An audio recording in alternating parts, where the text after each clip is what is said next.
And I was making the case about the genetic fallacy, and just because a person has a motivation to believe something doesn't necessarily mean that that thing is true or have a subjective experience. I think it goes a little further than that, though. If you went to the doctor and you weren't feeling well and the doctor gave you a pill, and then you went home and you took the pill, then you felt better, I think it would be appropriate for you to say, well, that pill, taking that pill, going to that doctor had something to do with my experience that I'm having right now. Oh, yeah. I think this is why I think it might have unintentionally been an overstatement on your part, because I think just like your friend, Stephen, who in Dubai all of a sudden became a Christian, everything changed, okay? Well, I guess you could say the change of life isn't maybe knock down, drag down proof that what he believes now is actually true, big P, big T. That like Jesus rose from the dead. It seems to be, pardon me? That like Jesus rose from the dead. It's got no bearing on whether that's true or not. Well, I'm speaking of a different thing right now. I'm thinking about the experience now with God that he's having. If he's having this changed life, this is evidential. This lends credibility to the belief system that he's now adopted because it created this particular significant change in his life. It may not be proof, and that word is really an oosey-goosey word, just how to pin down. But nevertheless, it still seems to be evidential. It speaks to the legitimacy and accuracy and truthfulness of the belief system that produced this changed life. That's what I'm saying. It's only evidence that belief in that thing makes someone feel more fulfilled. That's the only thing it's evidence of. Okay, so this is where we differ. I'm with him on this one. Okay, just because you're saying just because they believe it, this makes them better. It doesn't mean that the belief is actually sound. Greg, I've got a good way of coming at this then. So this is where we differ. That's right. If I had 5 friends and they all picked 5 different religions and they all felt the same thing that my friend did in Dubai, where they all felt better for it, is that evidential that all 5 religions are true? Well, see, I don't actually think it works that way. You can speculate and say and offer that illustration, but I don't think it actually works that way. I think that universally the experience of Christians is very, very quantifiable So in terms scenario, of transformed lives. And this is one of the reasons that these transformed lives lend credibility to the belief system itself. So in that scenario where one of my friends turns to Islam, one of my friends turns to Christianity, et cetera, the only experience that's evidential of truth is the Christians. Well, I think you have to look at every individual thing, all right? And here's my suspicion, and I haven't quantified this across the board, all right? Different people have different experiences by engaging different religious belief traditions, whatever. But insofar as anybody's life is significantly altered by that thing, this to me is evidence that something is going on here than merely the belief. If it's just the belief, you're back to Marx again and the opiate of the people. You know, that would be Karl, not Groucho, although it's not clear that anybody knows who those two people are anymore. It sounds as though, you know, if I lied to somebody in a cruel prank and I told them that, say they're really struggling with money, they're really, really suffering for it, and they have these psychological effects of feeling that life is meaningless, they want to kill themselves, whatever it is, because they just cannot keep living. And I tell them, good news, you've won the lottery, you've won £1 million, and suddenly the weight is lifted, the joy is brought. Of course, money isn't sufficient for bringing about meaning in life, but this person is. But I've lied to them. Like the fact that they feel this immense sense of meaning from a belief that they've adopted bears absolutely no evidence in that case, on whether you're it's right. true that they've won £1 million. I'm just saying that to divorce all results from belief systems is a mistake. I don't want to do that. There can be a connection there. And just because you can mislead somebody by telling them a lie and they can experience something emotionally doesn't mean that the other person who's experiencing something transcendent in their emotions. And by the way, for Christians, it's not just a high, because Christianity is not a continuous high. Even people who are suffering terribly as Christians in persecution, read Fox's Book of Martyrs, still have this strong sense of value, purpose, and security, even so.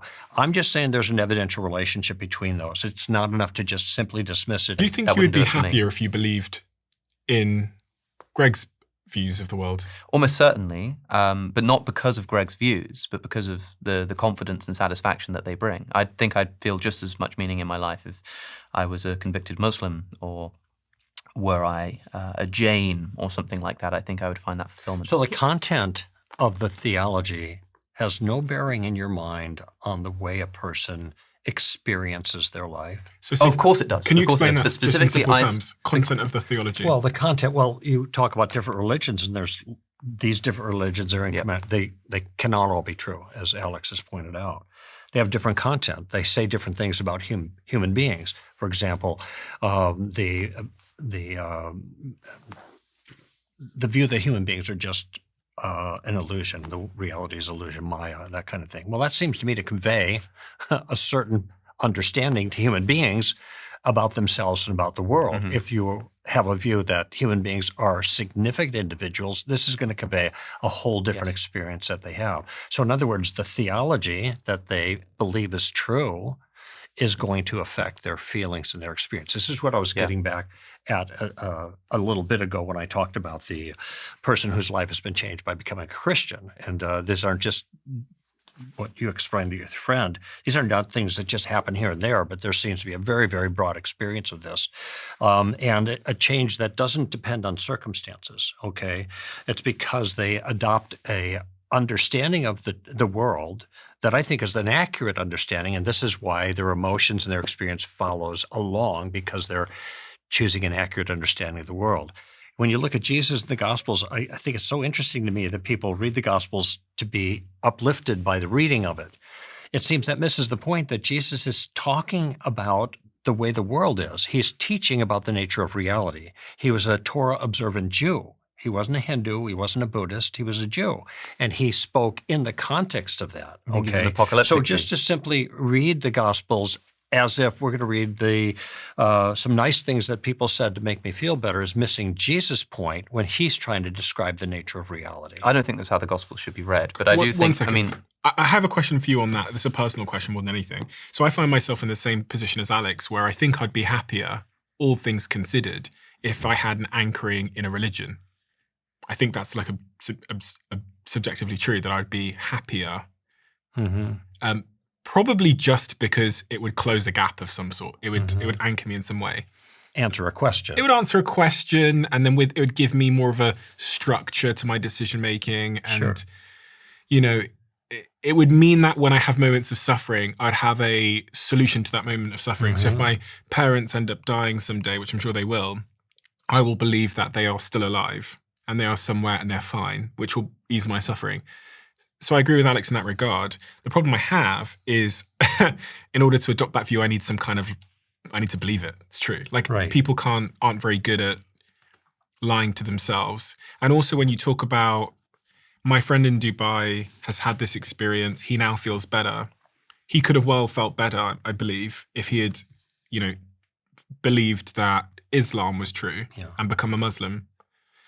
So it's the feeling itself people can get in a lot of ways. I know people that actually would tell you that they feel better now that they're out of the cult and they're agnostic. Yeah, sure. And the cult made them feel terrible. Now they're agnostic, they feel better. Does that mean agnosticism is truth? So the presumption that you made is a presumption. We have to keep that in mind. I mean, the people that I have talked to who were former Muslims and are now Christians, very devout Muslims, they did not have the experience of satisfaction, fullness, and connection with God in Islam that they do in Christianity, okay? So we want to be careful that we don't there are people who do the opposite, though. Yeah, there's people that would have gone the other way, and they'll be in the comment section right now saying, well, I went from Christianity to Islam. Okay, well, sure. I'm just telling you what I know of those people, okay? And I think it's a mistake to say, well, everybody has their own religion. They have their some experience with their religion, because I don't think that's the case. I'm not saying there aren't satisfied Muslims. That's not what I'm saying, or Buddhists or Hindus or whatever. But what I'm saying is there is an evidential element to the changed life, okay? And it may not be decisive. There may be other things that are involved, okay? I do think that for many Christians, I think you've made this point in the past too, it's the experience with God that makes the difference. But it's not that the other evidences for the existence of God, maybe philosophical type of evidence, haven't made a difference. Because I've talked to lots of people where they have made the difference. moving them in that direction. The point there that it's evidential, that's a presumption. What I mean by evidential is that there is information that can be brought to bear that seems to be evidence indicating that the belief system is true. It's is that accurate. a presumption?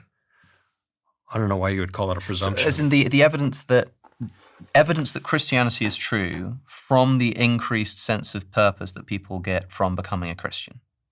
I think that's one of the evidence. It's a subjective evidence, yeah. So it's a Evidence presumption. of the truth of Christianity. Well, I wouldn't build the whole thing. But just it's on that evidence. case. It's contributing evidence to the actual truth of think of it Christianity this as way. a If the story worldview. of reality is simply that God made us to be with him, and then we find the way that God intends for us to connect with him, principally through forgiveness and be restored to our relationship with the Father, and then that gives us, when we do that, a deep sense of satisfaction.